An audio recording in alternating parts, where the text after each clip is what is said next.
In this video, you are going to learn calorimetry. What is calorimetry?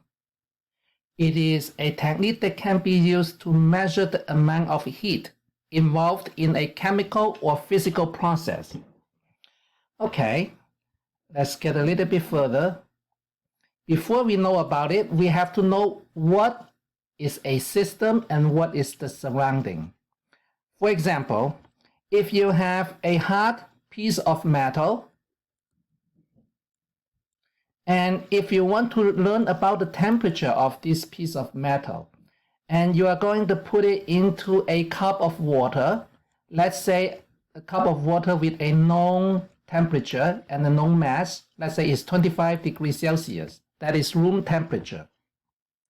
Now we try to see how much heat. See, if this is hot, if the piece of metal is hot and the water is cold, in this case, what will happen?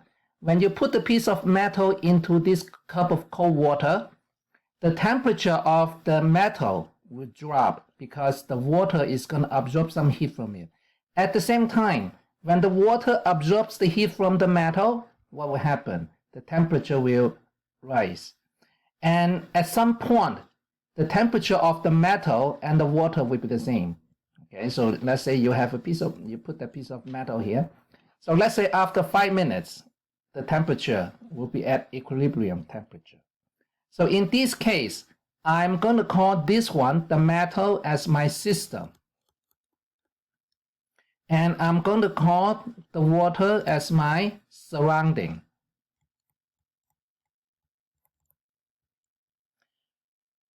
When one of them, if the system is exothermic, that means the surrounding will be endothermic.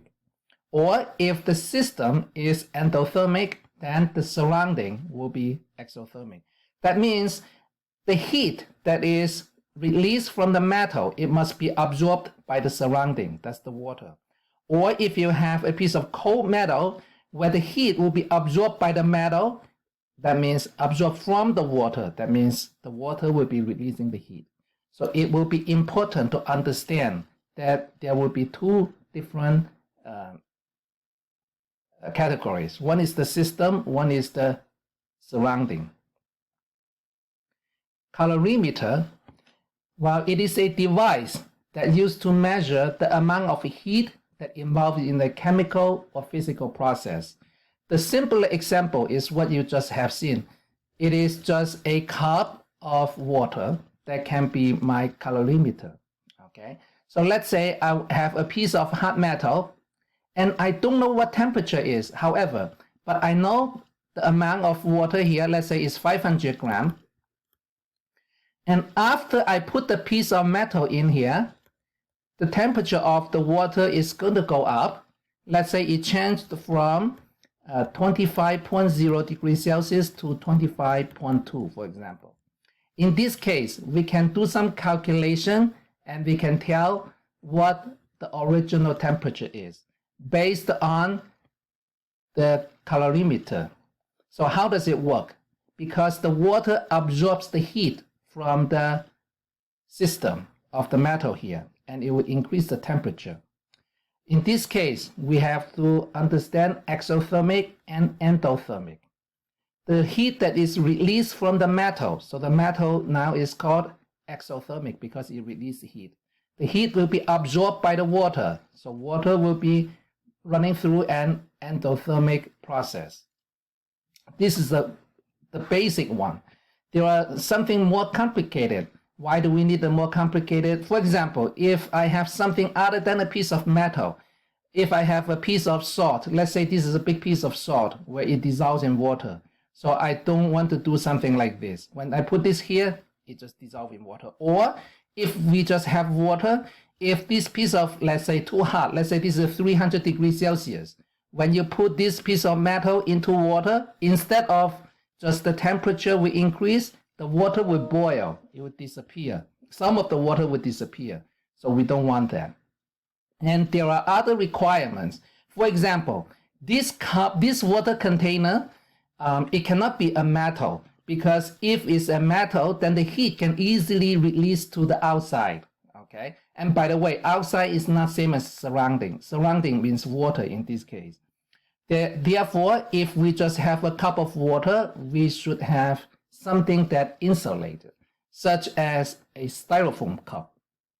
Okay, and so it should not be soluble in water. The temperature should be in the right range, and it should be an insulator. So there will be the requirements for this simple. Sometimes we call that a coffee cup calorimeter. If something is, let's say, if it doesn't follow those requirements, what can we do with it? Well, we can have the following. We can make, let's say, we can have, still can have a metal cup, okay? But the water is not inside. The water can be in the cup that is outside here, okay? So if you look from the side view, what you will see is something like this. Okay, so water will be surrounding it. If you put a hard piece of metal over here, okay, so it will increase the temperature, and we're going to close the cap. Of course, we are monitoring the temperature. So this is a thermometer. So after we put the piece of metal here, we close the cap, the water temperature will increase because it absorbs the heat, but there's no direct contact between the metal or whatever system it is with the water. In this case, we can measure something that is soluble. Or if we make this system very, very sturdy, okay, so actually one of the device is called a bomb calorimeter. That means in that setup, if this is very sturdy, we can actually put a bomb here, close it, let the bomb explode, and we can measure the change in temperature of this surrounding. From there, we can calculate and see how much energy will be released by that explosion.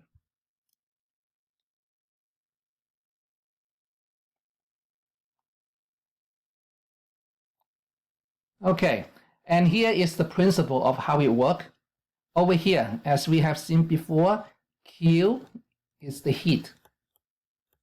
So M over here is the metal and W is the water. So the heat released by the metal will be absorbed by the water. Okay, if we move this to the other side, then you can see the Q of the M is equal to negative Q of W, water. And this equation over here, you see all the system, when you add it up, is equal to 0. So that is the conservation of energy. Okay, let's look at an example of the calorimetry. Okay, let's look at this. When 50 ml of this solution is hydrochloric acid, 1 mole, and 50 ml of 1 mole of sodium hydroxide. Okay, so the starting temperature is 22 degrees Celsius. When you mix them, and it will end up to be 28.9 degrees Celsius. So what is the amount of heat that is produced by this reaction? Okay, so let's put it this way. I'm going to draw the picture.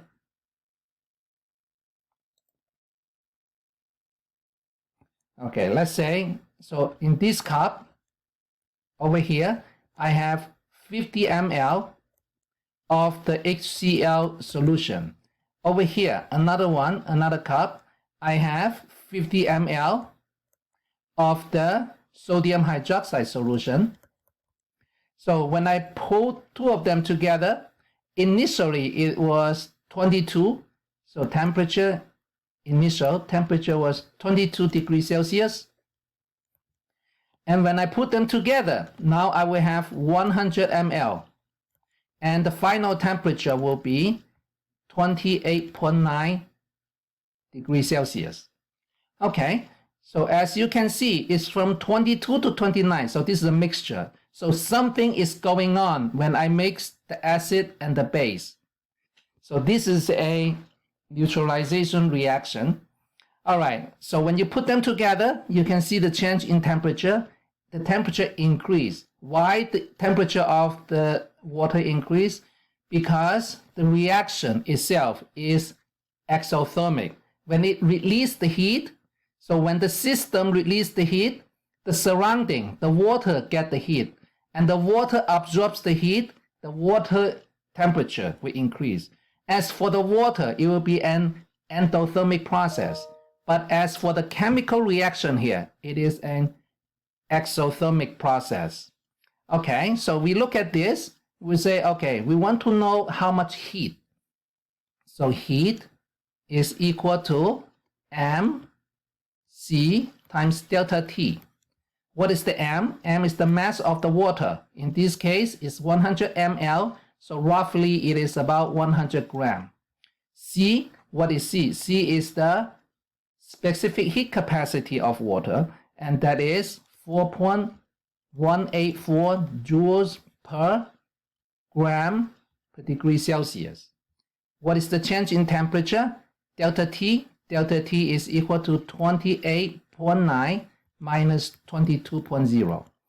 If you do all the calculation, let's see what we have. So 100 multiplied by 4.184 multiplied by 28.9 minus 22.0.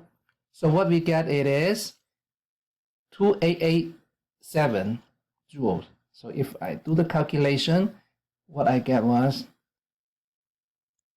2887 joules. Okay, because this one, it is, as for the chemical reaction, it is an exothermic reaction. Okay, so exothermic, that means it releases the heat. So when you see a negative sign here, it would be an exothermic reaction.